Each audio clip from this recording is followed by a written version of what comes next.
وعلى آله وأصحابه ينابيع العلم والحكم.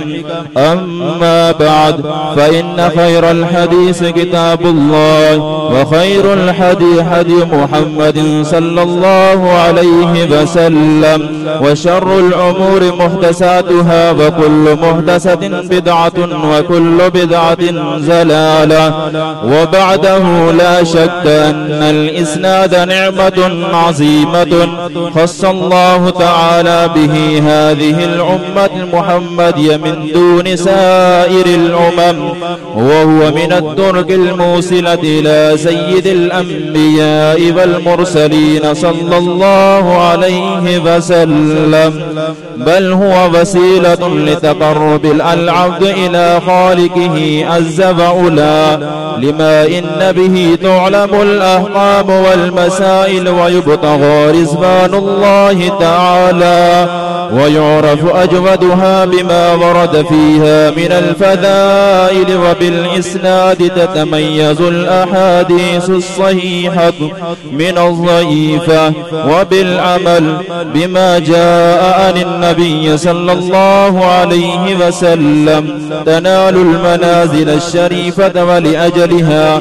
إسنادنا هذا. وبالسند المتصل منا إلى الإمام الهمام أمير المؤمنين في الحديث بواسطة أستاذنا البحر النحرير العلامة الكبير المحدث الجليل شيخ الحديث حضرة علامة مولانا ولي الله عباسي سلمه الله تعالى، وطال الله عمره، ومد الله ذله العالي علينا. قال حدثنا شيخ المحدثين حضرة علامة مولانا جان محمد سلمه الله تعالى، وطال الله عمره. قال حدثنا شيخ المحدثين وشيخ المفسرين مولانا محمد إدريس قاندلوي. قال حدثنا خاتم المحدثين وإمام عصره مولانا شيخ سيد محمد أنور علي شاه كشميري. قال حدثنا شيخ الهند مولانا محمود الحسن ديوبندي. قال حدثنا حجة الإسلام والمسلمين قاسم العلوم والخيرات مولانا محمد قاسم نانوتبي، وولي الهند وفقيه الهند وقطب العالم مولانا رشيد أحمد الجنجوهي. قال حدثنا شاه عبد الغني المجد الدهلوي. قال حدثنا مجمع الأسانيد ومرقد الأسانيد شاه محمد إسحاق دهلوي. قال حدثنا مرجع الأسانيد شاه عبد العزيز دهلوي.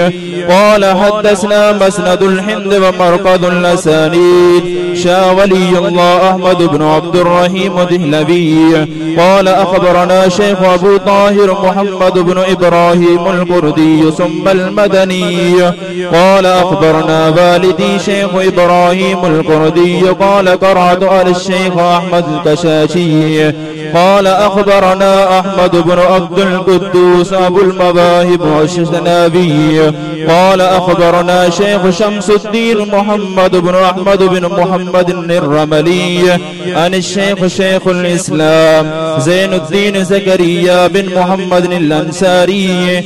قال قرأت على الشيخ الحافظ أبي الفضل شهاب الدين أحمد بن علي بن حجر الأسقلاني عن الشيخ زين الدين إبراهيم بن أحمد التنوخي عن الشيخ أبي العباس أحمد بن أبي طالب الجمار عن الشيخ سراج الدين الحسين المبارك الزبيري عن الشيخ أبي الوقت عبد الأول بن عيسى بن شعيب سجزي الحربي عن الشيخ أبي الحسن عبد الرحمن بن مظفر الراؤوري عن الشيخ أبي عبد الله محمد يوسف بن مطهر بن سالم بن بشير الفربري عن المؤلفة أمير المؤمنين في الحديث أبي عبد الله محمد بن إسماعيل بن إبراهيم بن مغيرة بن برد زبدة الجعفي البخاري رحمهم الله تعالى ونفعنا بعلومه آمين. قال باب كيف كان بدء الوحي إلى رسول الله صلى الله عليه وسلم. وقول الله جل ذكره إن إنا أوحينا إليك كما أوحينا إلى نوح والنبيين من بعده. حدثنا الحميدي قال حدثنا سفيان قال حدثني يحيى بن سعيد الأنساري قال أخبرني محمد بن إبراهيم التيمي أنه سمع علقمة بن وقاص الليثي يقول سمعت عمر بن الخطاب رضي الله عنه على المنبر يقول سمعت رسول الله صلى الله عليه وسلم يقول إنما الأعمال بالنيات وإنما لكل امرئ ما نوى فمن كانت هجرته إلى دنيا يصيبها وإلى امرأة ينكحها فهجرته إلى ما هاجر إليه.